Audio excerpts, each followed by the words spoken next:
On observe le départ massif des fonctionnaires du secteur de l'éducation qui abandonnent les services occupés. Tous les niveaux de l'enseignement sont concernés, jusqu'à l'Université du Burundi. Souvent, les fonctionnaires partent sans même avertir, et ainsi la pénurie d'enseignants s'aggrave. Conformément à la lettre du 16 décembre 2024 que le recteur de l'Université du Burundi a adressé au ministre de l'Éducation nationale et de la recherche scientifique, les travailleurs ayant quitté cette institution académique jusqu'au 15 décembre s'élèvent à 118, dont 41 enseignants. Ces effectifs s'ajoutent aux bénéficiaires des bourses d'études à l'étranger qui n'ont pas voulu regagner le bercail. C'est une perte énorme pour le pays qui a besoin des intellectuels pour évoluer vers le développement. C'est un coup dur pour les apprenants de l'Université du Burundi qui font face à la suspension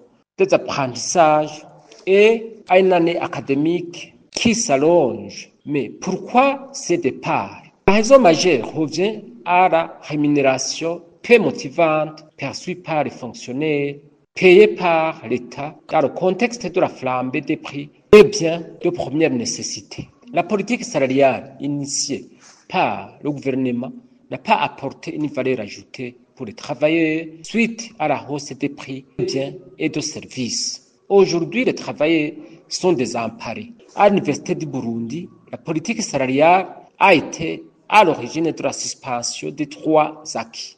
L'application de cette politique a été très difficile parce que la législation en la matière est inadaptée à cette institution. Les employés de l'Université du Burundi préfèrent alors s'orienter ailleurs où les conditions de travail seraient meilleures.